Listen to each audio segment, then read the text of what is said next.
Hello everyone, welcome back to Literary Hurdles. Let's learn together. ഇന്ന് നമ്മൾ discuss ചെയ്യാൻ പോകുന്നത് ആലീസ് വാക്കറിൻ്റെ എവ്രിഡേ യൂസ് എന്ന ഷോർട്ട് സ്റ്റോറിയാണ്. അത്യാവശ്യം ലെങ്തി ആയ ഒരു സ്റ്റോറി ആയതുകൊണ്ട് തന്നെ നമ്മൾ 2 പാർട്സ് ആയിട്ടാണ് ഈ സ്റ്റോറി ഡിസ്കസ് ചെയ്യുന്നത്. ഇത് പാർട്ട് എ ആണ്. പാർട്ട് ബി ഉടനെ തന്നെ അപ്ലോഡ് ചെയ്യുന്നതായിരിക്കും. So first of all Alice walker എന്ന റൈറ്ററിനെ പറ്റി കൂടുതൽ നമുക്കൊന്ന് അറിഞ്ഞു വരാം. Alice walker, born on February 9, 1944, is an American novelist, short story writer, poet, and a social activist.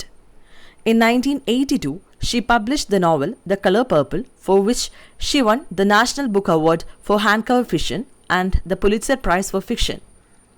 She also wrote the novels Meridian and The Third Life of Garish Copland. 1944-ൽ അമേരിക്കയിൽ ജനിച്ച Alice Walker novelist, short story writer, poet, അതുപോലെ തന്നെ social activist എന്നീ നിലകളിൽ പ്രശസ്തയാണ്. 1982-ൽ അവർ പബ്ലിഷ് ചെയ്ത ദ കളർ പേർപ്പിൾ എന്ന നോവലിന് national books award for hand cover fiction, അതുപോലെ തന്നെ പുലിറ്റ്സർ പ്രൈസ് ഒക്കെ നേടിക്കൊടുത്തിട്ടുണ്ട്. അവരുടെ മറ്റു വർക്കുകളാണ് മെറിഡിയൻ, അതുപോലെ തന്നെ ദ തേർഡ് ലൈഫ് ഓഫ് ഗാരിഷ് കോപ്ലൻഡ് എന്നിവ. Walker coined the term womanist to mean a black feminist or feminist of color in 1983. She speaks of an inclusive womanhood which transcends the boundaries of race and gender. Her writings also look at slavery and oppressions. ഒരു feminist എന്ന നിലയിൽ feminist എന്ന പ്രയോഗത്തിന് പകരമായി വുമനിസ്റ്റ് എന്ന പ്രയോഗം കറുത്തവരായ പെൺവിമോചകരെ പരാമർശിക്കുന്നതിന് വേണ്ടിയിട്ട് 1983-ൽ Alice walker use ചെയ്തിരുന്നു. ജെൻഡറിനും റേസിനും എല്ലാം അതീതമായ സ്ത്രീത്വത്തെക്കുറിച്ച് എല്ലായിടത്തും അവർക്ക് സംസാരിക്കാനുണ്ടായിരുന്നുള്ളൂ. അതുപോലെ തന്നെ ആലീസ് വാക്കറിൻ്റെ നോവലുകളിലെ മറ്റ് തീംസ് എന്ന് പറയുന്നത് അടിച്ചമർത്തൽ, അടിമത്തം മുതലായവയൊക്കെയായിരുന്നു. ഇനി നമുക്ക് നമ്മുടെ സ്റ്റോറിയിലേക്ക് കടക്കാം. അതിനു മുമ്പ് നമുക്കൊരു ചെറിയ ഇൻട്രൊഡക്ഷനും കൂടെ നോക്കാം. The story was published in 1973 as part of Alice Walker's short story collection In Love and Trouble. Everyday Use is a short story about the relationship between a mother and her 2 daughters, Dee and Maggie. Through Dee, Everyday Use explores how education affects the lives of people who came from uneducated communities, considering the benefits of an education as well as the trade-offs. 1973-ൽ publish ചെയ്ത Alice വാക്കറിൻ്റെ short story കളക്ഷനായ in love and trouble എന്ന വർക്കിലാണ് നമുക്ക് പഠിക്കുവാനുള്ള everyday use എന്ന short story publish ചെയ്തത്. ഡി എന്നും മാഗി എന്നും പേരുള്ള 2 പെൺമക്കളുടെയും അവരുടെ അമ്മയുടെയും റിലേഷൻഷിപ്പിനെ പറ്റി പറയുന്ന സ്റ്റോറിയാണ് എവ്രിഡേ യൂസ്. ഡി എന്ന പെൺകുട്ടിയിലൂടെ ഒരു സാധാരണ അൺഎഡ്യൂക്കേറ്റഡ് ഫാമിലിയിൽപ്പെട്ട ആൾക്കാരുടെ ജീവിതത്തെ എഡ്യൂക്കേഷൻ ഏത് രീതിയിൽ എഫക്റ്റ് ചെയ്യുന്നുവെന്നും, അതുപോലെ ഒരു ആഫ്രിക്കൻ അമേരിക്കക്കാരി എന്ന നിലയിൽ തൻ്റെ അനുഭവങ്ങളെ അവഗണിച്ചുകൊണ്ട് ഡി എന്ന പെൺകുട്ടി തൻ്റെ പൈതൃകത്തെ അല്ലെങ്കിൽ ട്രഡീഷനെ സംരക്ഷിക്കുന്നതിന് കാണിക്കുന്ന അമിത ആവേശം വളരെ രസകരമായാണ് ആലീസ് വാക്കർ അവതരിപ്പിച്ചിരിക്കുന്നത്. In the story Everyday Use, Mama, the story's first-person narrator, describes her relationship to her daughter Dee, an educated young African-American woman. Dee returns to visit her childhood house. The story begins with Mother Mama saying that she will wait in the yard where she and her younger daughter Maggie have made clean.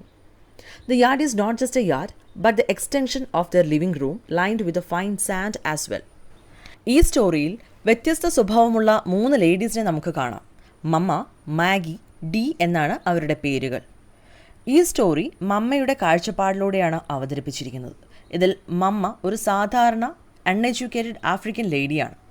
തൻ്റെ മക്കളിൽ എഡ്യൂക്കേറ്റഡായ D എന്ന മകളുമായുള്ള തൻ്റെ റിലേഷൻഷിപ്പിനെ കുറിച്ചാണ് ഈ story മുന്നോട്ട് പറയുന്നത്. Higher സ്റ്റഡീസിനു വേണ്ടി പുറത്തേക്ക് പോയ തൻ്റെ മകൾ ഡിയുടെ വരവും പ്രതീക്ഷിച്ച് കാത്തിരിക്കുകയാണ് ഇവിടെ മമ്മയും മാഗിയും. തൻ്റെ യങ്ങർ ഡോട്ടറായ മാഗിയും മമ്മയും ചേർന്ന് അവരുടെ വീടും മുറ്റവും ഒക്കെ ക്ലീൻ ചെയ്ത് അവിടെ മുറ്റത്ത് മകളെ കാത്തിരിക്കുകയാണ്. ഇങ്ങനെയാണ് നമ്മുടെ സ്റ്റോറി സ്റ്റാർട്ട് ചെയ്യുന്നത്. അവർ ആ കാത്തിരിക്കുന്ന മുറ്റം എന്ന് പറയുന്നത് ആക്ച്വലി ഒരു മുറ്റമല്ല, അത് അവരുടെ ലിവിംഗ് റൂമിൻ്റെ എക്സ്റ്റൻഷനാണ്. Mama says that Maggie feels as drawn to her sister's glamour and worldliness as she feels judged by it. Mama predicts that when Dee arrives, Maggie will be nervous till her sister comes and goes and will stand in corners. She is ashamed of the burn scars down her arms and legs. Worse, Maggie holds her chin to her chest and averts her gaze, a tendency that she has had since their first house burned down 10 or 12 years before, and thinks that her sister has never been denied anything by life. She thus looks at her sister D with a mixture of awe and envy. ഇവിടെ മമ പറയുന്നത് തൻ്റെ sister D വന്നു പോകുന്നതുവരെ Maggi അസ്വസ്ഥയായിരിക്കുമെന്നാണ്. ഡിയുടെ സൗന്ദര്യവും അപ്പിയറൻസും മാഗിയെ എപ്പോഴും അസ്വസ്ഥയാക്കാറുണ്ട്.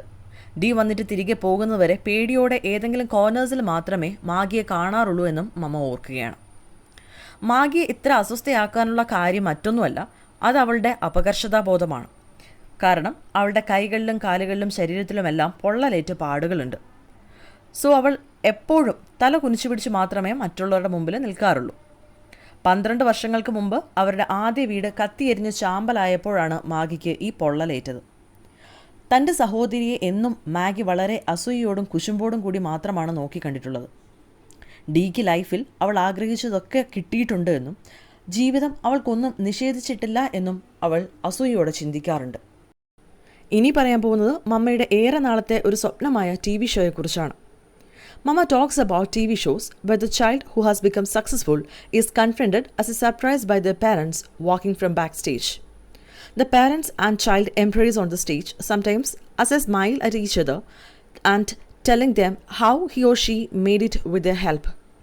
Sometimes the parents weep and the child hugs them, telling them how she or he could not have made it without their help. Sometimes Mama dreams of the day when D and Mama are brought together in such a program. ഡിയെ wait ചെയ്ത് മുറ്റത്ത് കാത്തിരിക്കുന്ന മമ്മയുടെ view പോയിന്റിലൂടെയാണ് story മുന്നോട്ട് പോകുന്നതെന്ന് പറഞ്ഞല്ലോ. തൻ്റെ മകൾ എഡ്യൂക്കേഷനൊക്കെ പൂർത്തിയാക്കി തിരികെ എത്തുന്നതും കാത്ത് കിനാവ് കണ്ടിരിക്കുന്ന മമ്മയെ നമുക്കിവിടെ കാണാം. ഇതിനിടയിൽ ഒരു TV ഷോയെപ്പറ്റി മമ്മ കിനാവ് കാണുന്നുണ്ട്. ഇതുപോലെ ഗ്രാമത്തിൽ നിന്ന് പുറത്തേക്ക് പോയി സക്സസ് ആയി തിരിച്ചെത്തുന്ന കുട്ടികളെ പങ്കെടുപ്പിച്ചുകൊണ്ട് നടത്തുന്ന ഒരു TV ഷോ ആണിത്. അതിൽ അവരുടെ പേരൻസിനെയൊക്കെ വിളിപ്പിക്കും. ബാക്ക് സ്റ്റേജിൽ നിന്നുള്ള അവരുടെ എൻട്രിയൊക്കെ കാണിക്കും. ബാക്ക് സ്റ്റേജിൽ നിന്ന് ഫ്രണ്ട് സ്റ്റേജിലേക്ക് വരുന്ന പാരൻസും കുട്ടികളും തമ്മിൽ കാണുമ്പോൾ അവർ പരസ്പരം സന്തോഷത്തോടു കൂടി പുഞ്ചിരിക്കുകയും കെട്ടിപ്പിടിക്കുകയും ചെയ്യുന്നതൊക്കെ കാണിക്കും. അതുപോലെ കുട്ടികളുടെ ഈ സക്സസ്സിന് പിന്നിലുള്ള അവരുടെ കഷ്ടപ്പാടുകളെക്കുറിച്ചൊക്കെ ആ ഷോയിൽ പാരൻസ് പറയുന്നത് കേൾക്കാം. ചിലപ്പോൾ അതൊക്കെ പറഞ്ഞ് പാരൻസ് വിതുമ്പിക്കരയുന്നതും അത് കണ്ട് കുട്ടികൾ പാരൻസിനെ കെട്ടിപ്പിടിച്ച് നിങ്ങളില്ലായിരുന്നുവെങ്കിൽ ഞങ്ങൾക്ക് ഇങ്ങനെയൊന്നും ആവാൻ സാധിക്കില്ലായിരുന്നു എന്നൊക്കെ പറയുന്നത് മമ്മ മുറ്റത്തിരുന്ന് ഓർക്കുകയാണ്. ചില സമയങ്ങളിൽ ഡിയോടൊപ്പം മമ്മയും ആ ഷോയിൽ പങ്കെടുക്കാൻ പോകുന്നത് അവർ കിനാവ് കണ്ടിരിക്കാറുണ്ട്. When Mama and Maggie were brought together in the TV show, she is ushered from a limousine into a bride room full of people. There, she will meet Johnny Carson. He shakes her hand and tells her what a fine girl she has. Dee will embrace her with the tears in her eyes.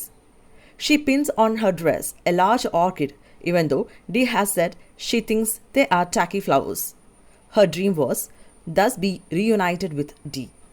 TV ഷോയിൽ പങ്കെടുക്കുന്നതിന് വേണ്ടിയിട്ട് വലിയൊരു ആഡംബര വാഹനത്തിൽ നിന്നിറങ്ങി നിറയെ ആളുകളുള്ള bright ആയിട്ടുള്ള ഒരു റൂമിലേക്ക് നടന്നു വരുന്നതായിട്ട് മമ്മ എപ്പോഴും ചിന്തിക്കാറുണ്ട്. അത് മമ്മയുടെ ഒരു സ്വപ്നമായിരുന്നു. അങ്ങനെ നടന്നു വരുന്ന ആ റൂമിൽ മമ്മയെ വരവേൽക്കുന്നത് അവതാരകനായ ജോണി കാർസൺ ആയിരിക്കും. എന്നിട്ട് അയാൾ തന്നോട് പറയും, നിങ്ങൾക്ക് എത്ര മിടുക്കിയായ ഒരു മകളെയാണ് കിട്ടിയിരിക്കുന്നതെന്ന്. തന്നെ കാണുന്ന മാത്രയിൽ തന്നെ കണ്ണുകളിൽ കണ്ണീരോടെ ഡി ഓടി വന്ന് തന്നെ കെട്ടിപ്പിടിക്കും. അങ്ങനെ ഡിയുമായി വീണ്ടും ഒരു റീയൂണിയൻ. അതായിരുന്നു മിക്കവാറും മമ്മ കാണാറുള്ള സ്വപ്നം. ഇനി നമുക്ക് മമ്മയെപ്പറ്റി കൂടുതലൊന്നറിയാം. Mama is a large big boned woman with rough man working hands. She can kill and clean a hog like any man. Her fat keeps her warm in extreme cold. She can work outside all day breaking ice to get water for washing. She can eat pork liver cooked over the open fire minutes after it comes steaming from the hog. One winter, she killed a calf with a sledgehammer between the eyes and hung up the meat to chill before nightfall. Mama had not much education, as she had to discontinue when the school closed after the second grade. വളരെ പൗരുഷമുള്ളൊരു സ്ത്രീയായിട്ടാണ് മമ്മയെ ഈ സ്റ്റോറിയിൽ ചിത്രീകരിച്ചിരിക്കുന്നത്. സാമാന്യം വണ്ണവും പൊക്കവുമുള്ള ആണുങ്ങളുടേതിന് സമാനമായ തഴമ്പ് വീണ കൈകളുള്ള കഠിനാധ്വാനിയായ ഒരു സ്ത്രീയാണ് മമ്മ. ഏതൊരാണും ചെയ്യുന്നത് പോലെ തന്നെ ഒരു ഹോഗിനെ, ഹോഗ് മീൻസ് പിഗ്, ഓക്കെ, അപ്പോൾ ഹോഗിനെ തനിക്കും കൊന്ന് വൃത്തിയാക്കാൻ സാധിക്കുമെന്നാണ് മമ്മ പറയുന്നത്. അതായത് ഒരു സ്ത്രീ എന്ന് പറയുമ്പോൾ നമ്മുടെ മനസ്സിലേക്ക് വരുന്ന ഒരു വളരെ സോഫ്റ്റും അതുപോലെ തന്നെ മെലിഞ്ഞതായിട്ടൊക്കെ ഉള്ളൊരു ഇമേജില്ലേ, അങ്ങനൊരു ഇമേജ് അല്ല മമ്മയ്ക്കുള്ളത്. അത്യാവശ്യം തണുപ്പുള്ള ക്ലൈമറ്റ് ആണെങ്കിൽ പോലും അതിനെ ഓവർകം ചെയ്യാനുള്ള ഫാറ്റ് തൻ്റെ ശരീരത്തിലുണ്ടെന്ന് മമ്മ തന്നെ പറയുന്നുണ്ട്. ഇതിൽ നിന്ന് നമുക്ക് മനസ്സിലാക്കാം അത്യാവശ്യം തടിച്ച ശരീരമുള്ളൊരു സ്ത്രീയാണ് മമ്മ എന്ന്. ഇനി അവർ പറയുന്ന ഒരു ദിവസം മുഴുവനും പുറത്ത് പണിയെടുത്തുകൊണ്ടിരുന്നാലും താൻ ക്ഷീണിക്കില്ല എന്ന്. അതുപോലെ നല്ല ചൂടോടെ പോർക്ക് ലിവർ കഴിക്കാനൊക്കെ ഒരു പ്രോബ്ലവും ഇല്ല പോലും. ഒരിക്കലൊരു വിൻ്ററിൽ ഒരു കന്നുകുട്ടിയെ ഒരു ചുറ്റിക കൊണ്ട് അടിച്ചു വീഴ്ത്തി അതിൻ്റെ ഇറച്ചി കെട്ടിത്തൂക്കിയതിനെക്കുറിച്ചൊക്കെ മമ്മ ഇവിടെ ഓർക്കുകയാണ്. മമ്മയ്ക്ക് കാര്യമായി എഡ്യൂക്കേഷൻ ഒന്നും ഉണ്ടായിരുന്നില്ല. അവ 2nd ഗ്രേഡ് വരെ സ്കൂളിൽ പോയിട്ടുള്ളൂ. പിന്നീട് സ്റ്റഡീസ് ഡിസ്കണ്ടിന്യൂ ചെയ്യുകയാണ് ഉണ്ടായത്. ഇങ്ങനെയൊക്കെയാണ് റിയാലിറ്റിയിലെ മമ്മ എങ്കിലും ടെലിവിഷനിൽ വരുമ്പോൾ നമുക്ക് നോക്കാം. But on television she looks different the way her daughter wants her to B.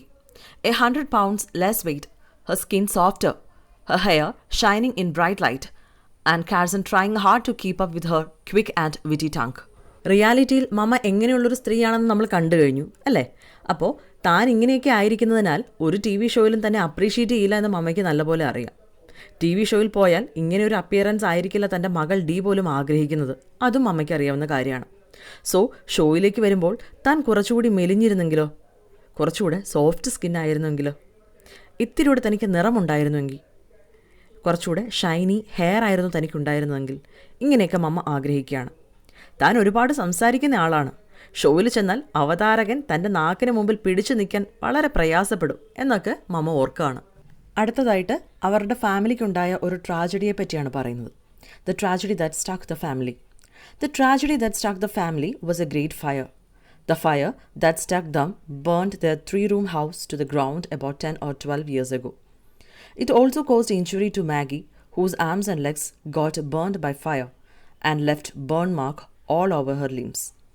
The scars could not be hidden. Sometimes Mama can still hear the flames and feel Maggie's arms sticking to her, her hair smoking and her dress falling off her. ഒരിക്കൽ നടന്ന ഒരു തീപിടുത്തമാണ് അവരുടെ ഫാമിലിക്ക് സംഭവിച്ച ആ ദുരന്തം. ആ തീപിടുത്തത്തിൽ അവർക്കുണ്ടായിരുന്ന 3 മുറികളുള്ള വീട് കംപ്ലീറ്റ്ലി കത്തിയെരിഞ്ഞ് മണ്ണോട് ചേർന്നു. അത് 10-12 വർഷങ്ങൾക്ക് മുമ്പാണ് ഈ സംഭവം ഉണ്ടായത്. അന്നാണ് മാഗിയുടെ ശരീരത്തിന് പൊള്ളലേൽക്കുന്നത്. ആ സംഭവത്തിൻ്റെ അവശേഷിപ്പുകൾ ഇന്നും മാഗിയുടെ കൈകളിലും കാലുകളിലും കാണാം. പൊള്ളലേറ്റ പാടുകൾ മറച്ചു പിടിക്കാൻ പറ്റില്ലല്ലോ. അന്ന് കത്തിയെരിഞ്ഞതിൻ്റെയൊക്കെ ശബ്ദം ഇന്നും മമ്മയ്ക്ക് കേൾക്കാൻ പറ്റുമെന്നാണ് മമ്മ പറയുന്നത്. അന്ന് തീ പിടിച്ച മാഗിയെ പുറത്തേക്ക് കൊണ്ടുപോയപ്പോൾ മമ്മ പറയുകയാണ്, അന്ന് അവളുടെ കൈകളിലെ തൊലി അടർന്ന് തൻ്റെ ശരീരത്തോട് ഒട്ടിപ്പിടിക്കുന്നുണ്ടായിരുന്നു. അവളുടെ തലമുടി മുഴുവൻ കത്തിയെരിഞ്ഞു പുകയുന്നുണ്ടായിരുന്നു. അവളുടെ ശരീരത്തിൽ നിന്ന് അപ്പോഴും ഡ്രസ്സ് കത്തി താഴേക്ക് വീണുകൊണ്ടേയിരുന്നു. Maggie sometimes read to Mama, now though she can't see very well and stumbles. Maggie will be nervous till her sister comes and goes. Maggie is always ashamed of her scars, so that she used to hide behind the door. Maggie has not inherent good looks, money, a bright mind, or a woman with a promising future ahead. അന്നത്തെ ആ സംഭവത്തോടെ മാഗിക്ക് കണ്ണിനും കാഴ്ചക്കുറവുണ്ടായി. ചിലപ്പോഴൊക്കെ Maggi മമ്മയ്ക്ക് വായിച്ചു കൊടുക്കാറുണ്ട്. വൃത്തിയെ കാണാൻ സാധിക്കാതെ വരുമ്പോൾ വിക്കിയാണ് അവൾ വായിക്കുന്നത്. എന്തായാലും തൻ്റെ സഹോദരി വന്നു പോകുന്നവരെ മാഗി ആകെ നെർവസ് ആയിരിക്കും. തൻ്റെ പൊള്ളൽ പാടുകൾ അവളിലാകെ അപകർഷതാബോധം സൃഷ്ടിച്ചിരുന്നു. അതുകൊണ്ട് തന്നെ അവൾ കതകിൻ്റെ പിന്നിൽ ഒളിച്ച് എപ്പോഴും നിൽക്കുമായിരുന്നുള്ളൂ. ഡിയെ പോലെ സൗന്ദര്യമോ പണമോ മുന്നോട്ട് നല്ലൊരു ബ്രൈറ്റ് ഫ്യൂച്ചറോ ഒന്നും പാവം മാഗിക്ക് ഉണ്ടായിരുന്നില്ല. മാഗി വളർന്നത് കുക്ക് ചെയ്യാൻ പഠിച്ചുകൊണ്ടും പരമ്പരാഗത രീതിയിൽ നെയ്യാൻ പഠിച്ചുമൊക്കെയാണ്. മമ്മ പറയുന്നത് മാഗി വലുതായി കഴിയുമ്പോൾ ജോൺ തോമസ് എന്ന ആഫ്രിക്കൻ അമേരിക്കനെ വിവാഹം കഴിക്കുമെന്നാണ്. അതിനുശേഷം തനിക്ക് സ്വസ്ഥമായിരിക്കാമെന്ന് മമ്മ കരുതുന്നു. മമ്മയെ പറ്റിയും മാഗിയെ പറ്റിയൊക്കെ നമ്മൾ ഒരുപാട് നോക്കിക്കഴിഞ്ഞു അല്ലേ? ഇനി നമുക്ക് ഡിയെ പറ്റി കൂടുതലായിട്ടും നോക്കാം. D is the elder sister and one with promising future. D is lighter than Maggi with a NISER hair and A Fuller figure. Dee had hated the house very much. Mama used to think that she hated Maggie too. Dee always wanted better things like a yellow organdy dress for her graduation from high school or black pumps to match a green suit she had made from an old suit somebody had given Mama. Dee was determined to face any disaster. At the age of 16, she already knew what style was. Elder sister ആയ D വളരെ promising ഫ്യൂച്ചറുള്ളൊരു കുട്ടിയായിരുന്നു. മാഗിയേക്കാൾ നല്ല നിറവും body ഷേപ്പും നല്ല ഹെയറും ഒക്കെ ഡിക്കുണ്ടായിരുന്നു. ഡിയെ Agusta സ്കൂളിലാണ് മമ്മ പഠിപ്പിച്ചത്. കുറച്ച് എഡ്യൂക്കേഷനൊക്കെ കിട്ടിയപ്പോഴേക്കും തൻ്റെ അൺഎഡ്യൂക്കേറ്റഡ് ഫാമിലി അവൾക്കൊരു നാണക്കേടായിട്ട് തോന്നി. ഡിക്ക് അവരുടെ വീട് ഒട്ടും ഇഷ്ടമല്ലായിരുന്നു. പണ്ട് ആ വീട് കത്തിയെരിഞ്ഞ സമയത്ത് ഒന്നും ചെയ്യാതെ തെല്ലും വിഷമം കൂടിയില്ലാതെ അത് കത്തിച്ചാമ്പലാവുന്നത് ഡി വെറുതെ നോക്കി നിന്നത് മമ്മ ഓർക്കുന്നുണ്ട്. അവൾക്ക് മാഗിയെയും വെറുപ്പാണെന്ന് മമ്മയ്ക്ക് അറിയാം. ഡിക്ക് എപ്പോഴും ഏറ്റവും മികച്ചത് തന്നെ വേണമായിരുന്നു. ഹൈസ്കൂളിൽ വെച്ച് ഗ്രാജുവേഷൻ സമയത്ത് മഞ്ഞ ഓർഗാൻഡി ഡ്രസ്സ് അവൾ നിർബന്ധപൂർവ്വം ധരിച്ചതും അതിനോട് മാച്ച് ചെയ്യാൻ വേണ്ടിയിട്ട് മമ്മയ്ക്ക് ആരോ കൊടുത്തൊരു പഴയ സ്യൂട്ട് തുന്നിയെടുത്ത് സ്റ്റൈലാക്കി വളരെ സ്റ്റൈലായിട്ട് അന്ന് പോയതൊക്കെ മമ്മ ഓർക്കുന്നുണ്ട്. ഏത് പ്രതിസന്ധി വന്നാലും ഓവർകം ചെയ്യാനുള്ള ഗട്ട്സൊക്കെ ഡിക്കുണ്ടായിരുന്നു. 16 വയസ്സുള്ളപ്പോഴേക്കും തന്നെ തനിക്ക് എന്ത് വേണമെന്നും സ്റ്റൈൽ എന്താണെന്നുമൊക്കെയുള്ള വ്യക്തമായ ധാരണ ഡിക്കുണ്ടായിരുന്നു. ഹയർ സ്റ്റഡീസിന് പുറത്തു പോയതിനു ശേഷം ഒരിക്കൽ അവൾ മമ്മയ്ക്ക് എഴുതിയ കത്തിൽ പറഞ്ഞിരുന്നു, നിങ്ങൾ താമസിക്കുന്ന ആ സ്ഥലത്തേക്ക് ഞാൻ ഒരു ദിവസം വരാം, ബട്ട് എൻ്റെ ഫ്രണ്ട്സിനെ ഒന്നും ഞാൻ ഒപ്പം കൂട്ടില്ല എന്ന്. ആ വീടിനോടും വീട്ടുകാരോടുമൊക്കെ എന്നും ഡിക്ക് പുച്ഛം മാത്രമായിരുന്നു. സോ നമുക്ക് പാർട്ട് എയുടെ ഡിസ്കഷൻ ഇപ്പോൾ ഇവിടെ സ്റ്റോപ്പ് ചെയ്യാം. And meet you soon with part B. Video നിങ്ങൾക്ക് ഇഷ്ടമായെങ്കിൽ ലൈക്ക് ചെയ്യുക. ചാനൽ സബ്സ്ക്രൈബ് ചെയ്യാത്തവർ സബ്സ്ക്രൈബ് ചെയ്യുക. നിങ്ങളുടെ ഫീഡ്ബാക്ക്സ് കമൻറ്റിലൂടെ അറിയിക്കുമല്ലോ. Thank you so much.